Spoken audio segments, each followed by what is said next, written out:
Oke semuanya, kembali lagi sama Wom 2 di sini. Yah, Senin gua libur ngedit, Selasanya gua upload sekalian sama episode baru.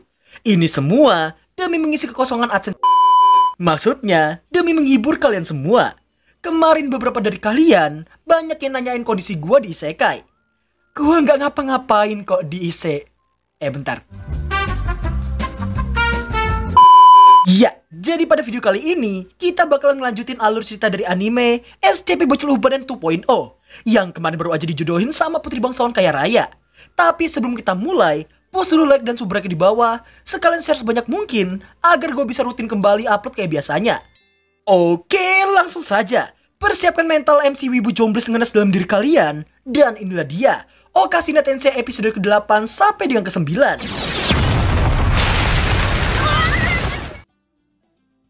Scene dibuka dengan menampilkan kesalahpahaman yang terjadi di antara Pakas dan juga Bu Agnes. Hal tersebut terjadi akibat dari permintaan maaf serta pengakuan ambigu soal Pakas yang tiba-tiba punya anak perempuan.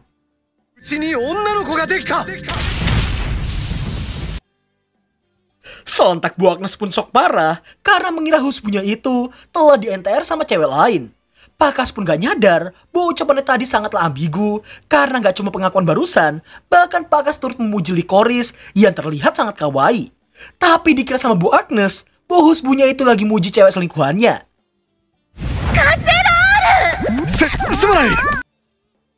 Kalau dipukulnya gini sih gue juga mau seling. Untungnya, tepat setelah Pakas yang memberitahukan itu adalah tunangannya putra mereka, Bu Agnes ketika jadi jinak dan memerah karena telah salah paham dengan hal tersebut. Pas yang masuk buat ngecek keadaan, langsung menanyakan gimana pendapat emaknya itu. Mereka mengira Bu Agnes lagi shock karena pengakuan tadi, namun ternyata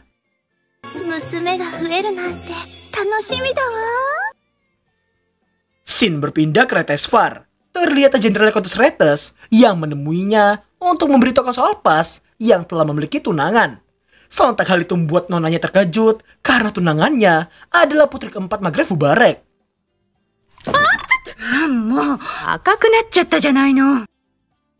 Si jenderal yang mengira Magreth Fubarek cuma mencari atensi publik dan akan membatalkan pertunangan Pas dalam 2-3 tahun lagi. Namun Countess Retes tidak sependapat tentang hal tersebut. Retes juga memiliki dugaan lain yang mana ia memiliki tebakan soal Magreth Fubarek dan juga Duka Delek yang telah menjadi potensi wilayah Mortel yang dirasakan setara dengan wilayah Retes mereka. Si jenderal merasa itu tak mungkin terjadi. Jelas saja membuat Countess Retes memintanya untuk mengingat kembali masa 20 tahun yang lalu, di mana wilayah Mortel saat itu hanyalah tanah kosong yang sangat tandus. Namun dalam 3 tahun belakangan, wilayah mereka tiba-tiba mengurangi gandum dan mulai menanam tanaman kacang.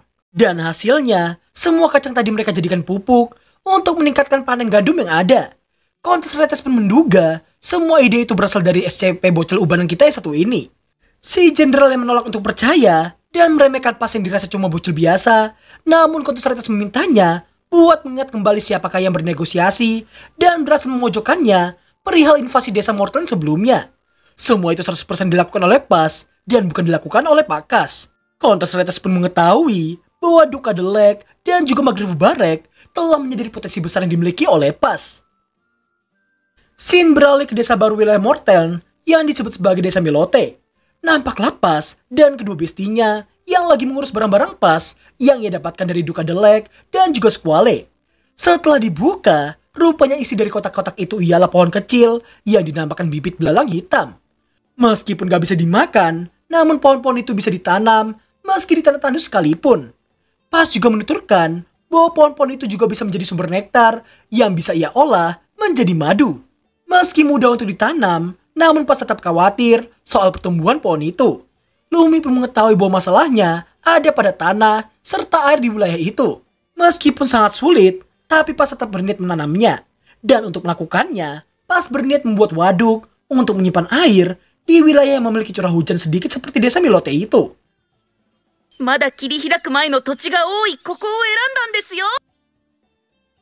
Singkat cerita, karena pendapatan desa Mortel yang jauh lebih tinggi dari tahun lalu, Sid pun mengetahui itu semua bisa terjadi berkat adanya Pas. Mendengar jelas buat Pakas bersyukur dan menganggap Pas adalah hadiah yang diberikan dewa untuk mereka. Setelah itu, Sid meminta Pakas untuk memilih mau mendengar kabar baik atau kabar buruk dulu. Karena Pakas memilih kabar baik dulu, Sid pun memberitahukan desa baru mereka yang kini telah memiliki 40 penduduk tambahan. Semua orang itu berasal dari pengungsi akibat invasi para bandit sebelumnya. Selesai dengan kabar baiknya, Pakas pun menanyakan kabar buruknya. Dan ternyata, kabar soal Pas dan kedua bestinya yang lagi memulai hal baru telah sampai di telinganya Sid.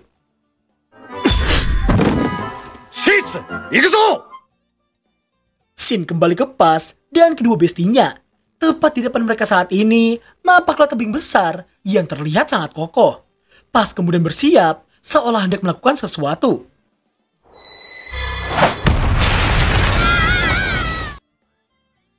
Edan sekali jontos, tebing bisa dibuat Mak Jos. Yang mana ternyata, diam-diam Pas telah berhasil mengcopy skill milik Straddle. Karena kekuatan yang sangat dahsyat tadi, Pas jadi tenggelam dalam lautan kekuatan, sampai membuat otaknya ngebug. Hingga sesaat kemudian...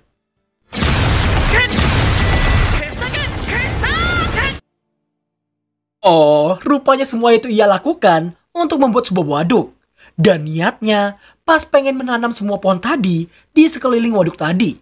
Di tengah haluannya yang merasa semuanya akan berjalan lancar, dan merasa itu merupakan satu langkah kecil menuju impian negeri jajanan manisnya, akan tetapi kedua bestinya memintanya untuk membuka kedua matanya. Yang ternyata...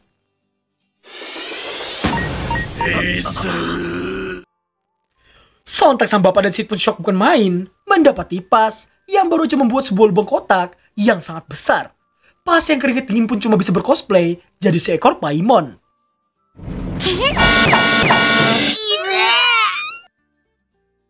Singkat cerita, Shin berpindah kembali ke Retesvar. Terlihat kontes Retes yang masih memikirkan soal pertunangan Pas dan juga Licorice. Si jenderal yang merasa nonanya itu terlalu lebay, namun kontes Retes memberitahukan jika ia memiliki seorang putri, pasti dia akan melakukan hal serupa. Di luar semua itu, Retes hanya merasa kesal karena kedua bangsawan besar yang berasal dari timur malah berhubungan baik dengan keluarga bangsawan selatan dan melewatinya begitu aja.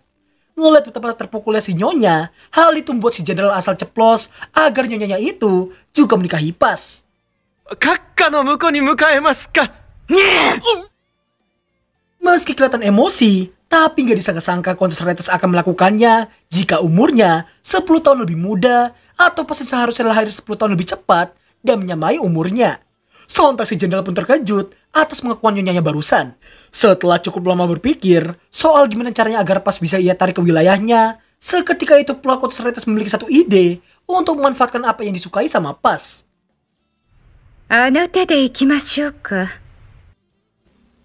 Shin kembali ke desa Milote. Nampaklah para bocil yang kagum karena Pas yang bisa membangun 3 waduk hanya dalam waktu 1 bulan. Karena biasanya butuh berbulan-bulan lamanya untuk membuat 1 waduk saja. Tak lama berselang, Pas dan kedua bestinya datang untuk memberitahukan soal pohon belalang hitam yang telah berhasil ditanam. Sesaat setelahnya, Jose datang membawakan sebuah surat untuknya. Mengira itu dari tunangan sang adik, namun alangkah terkejutnya Pas karena surat itu berasal dari kontes Retes yang mengundangnya untuk mencicipi teh wilayah Retes. Merasa ada yang aneh, Pas pun berniat menemui sang bapak untuk berkonsultasi. Namun sayangnya, sang bapak belum kembali dari kepergiannya ke ibu kota kerajaan. Setelah memberitahukan soal undangan tadi, hal itu jelas membuat mereka berdua memiliki kecurigaan tentang hal tersebut.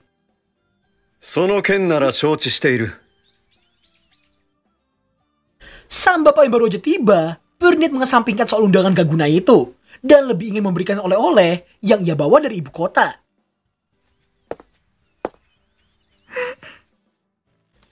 Yah, beginilah nasib kita sebagai manusia jomblis. Siti yang mengira itu hanya sekedar kunjungan tunangan, namun Pakas tidak membenarkannya. Karena ternyata Licorice berniat untuk menetap sementara karena suatu alasan.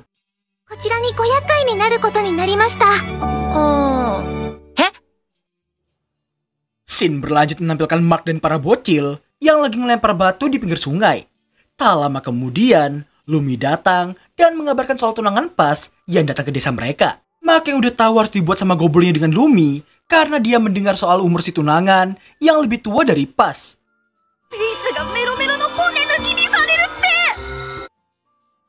Sedangkan di posisi Pas, ia nampak sedang mengantarkan Licorice ke tempat yang sangat istimewa baginya.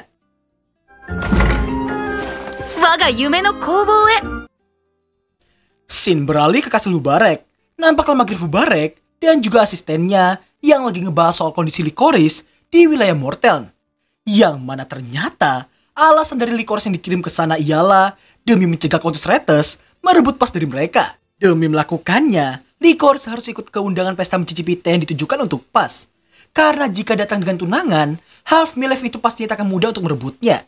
Di luar semua itu, Pak Hubarek cuma ingin putrinya itu berada di tempat yang sangat aman. Mendengar hal itu jelas membuat si asisten bertanya soal rute-rute yang kayaknya negeri itu nggak bersahabat dengan negeri mereka. 家と公爵家の婚約を聞いて動き出すだろうな。 Singkat cerita, di tengah pas yang lagi membuat jajanan manis, Licorice nampak menemaninya di tiap prosesnya. Aroma harum pun seketika memenuhi dapur itu. Selesai dengan sirupnya, pas terlihat menuangkan sirup kuning kemasan itu dengan sangat hati-hati. Dan ternyata, pas lagi membuat permen keras yang mungkin zaman SD kita juga pernah beli di depan sekolahan. Setelah itu, pas dengan sangat lihainya membentuk semua permen tadi menjadi berbagai macam hal. Mulai dari kucing, dogi, kelinci, dan pesawat terbang yang dikira burung sama Licorice. Ngeliat tunangan yang sangat menikmati setiap prosesnya, hal itu jelas membuatnya semakin terpesona dalam seketika. Apalagi dia belum pernah melihat ekspresi pas yang satu ini.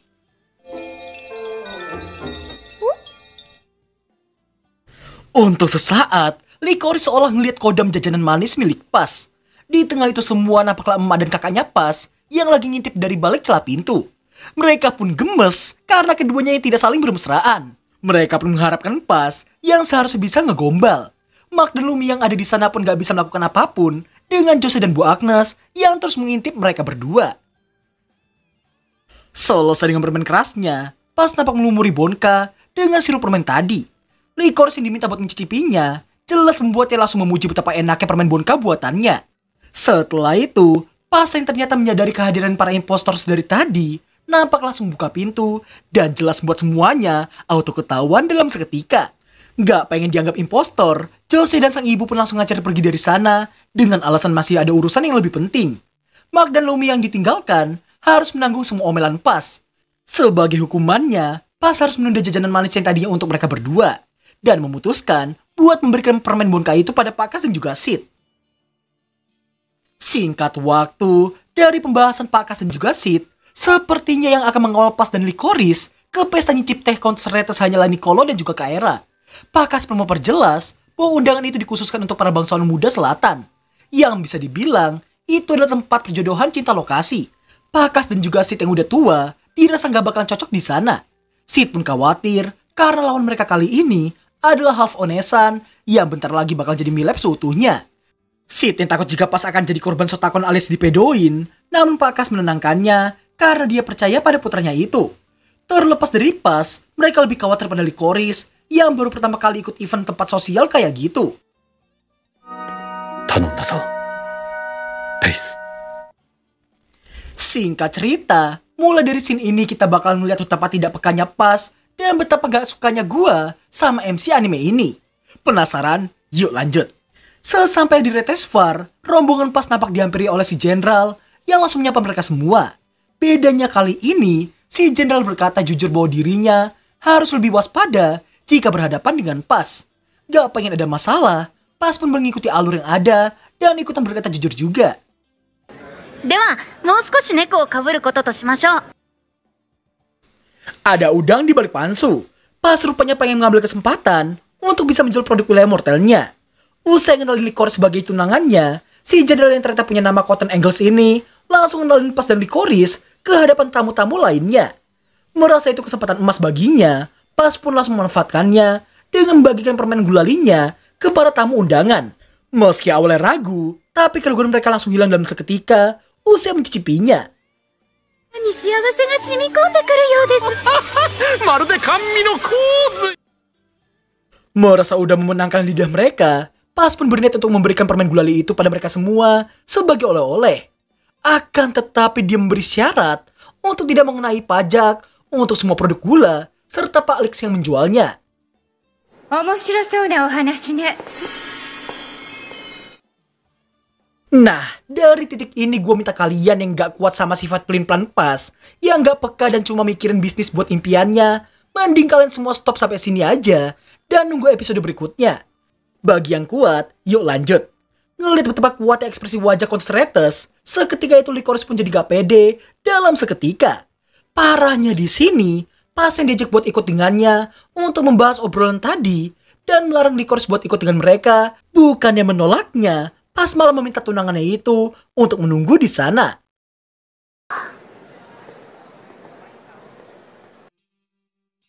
Scene berlanjut di suatu ruangan. Tak ingin kalah seperti sebelumnya, Constratus pun langsung masuk ke inti pembicaraan. 狙いを建前は通じない。 Pas yang gak mau kalah dari intimidasi Retes, langsung memberitahukan tujuan aslinya setelah memintanya buat mencicipi permen gulali miliknya. Yang mana ternyata tujuan pas memintanya buat mencicipi permen itu ialah untuk memberitahukan di masa depan nanti dirinya akan menyiapkan semua bahan-bahan itu dari nol sendiri. Sontak Retes pun langsung terkejut mendengarnya. Karena dengan kata lain, pas Burnett memproduksi gula serta madu di wilayah Mortel. Pas pun memprediksi dalam 3 tahun ke depan, dirinya akan memproduksinya secara massal. いえ、この坊やならやるかもしれないわね。 Demi bisa mewujudkannya, dirinya hendak bekerja sama dengan Cotes Retes dalam bidang distribusinya. Tanpa pikir panjang, Retes pun menerimanya, khusus untuk produksi permen gulalinya. あなたのその未来を懐に入れてやろうじゃない。 Sejauh ini masih agak normal kan? Jelas saja, karena hal menggantungnya akan kalian lihat sehabis ini. Licorice yang terus mendengar kehebatan Pas dari mulut ke mulut para bangsawan di sana, jelas saja membuatnya jadi nggak percaya diri dan berniat untuk pulang dari sana. Karena ia merasa nggak pantas disandingkan dengan Pas yang sangat luar biasa. Namun apesnya, bersama dengan keluarnya Licorice dari ruang pesta, alangkah terkejutnya dirinya karena mendapati tunangannya itu yang baru aja dipeluk sama Countess Retes. Alasan kenapa gua gak suka sama sifat Pas, karena sebelum kepergok seperti itu, Pas yang masih digoda sama Countess Retes, bukan yang menepis atau nyeliding half milef yang satu ini, dia malah pasrah tidak melawan dan membuat semua itu terjadi. Tolong. Dan berakhirlah alur cerita anime SCP Bocil Uban dan Pecinta Cemilan episode 8 sampai dengan ke-9. Iya, gua baru bisa nyusul 2 judul anime setelah reconnecting ke dunia YouTube lagi. Tapi gak apa-apa kalau ada waktu lebih, gua bakal nyicil Eiyuki Shitsu, atau level Ichida Kedo, atau mungkin Jidohan Baiki. Tergantung sama kalian semua, mau yang mana dari ketiga judul tadi. Yang pasti, musim besok, yaitu Fall 2023 alias Oktober nanti, gua pasti bisa lebih fokus lagi ke kalian semua. Karena apa? Wisuda gua kemungkinan Desember atau mungkin Januari. Yudisiumnya kalau nggak salah September atau Oktober. Tapi cuma sebentar kok, paling besoknya gue bisa upload lagi. Jadi kalian para jomblis-jomblis atau para bocil-bocil yang ada, persiapkan diri kalian karena gue bakalan comeback ke kalian semua. So thanks for watching dan sampai jumpa di episode ke-10 minggu depan. Bye bye.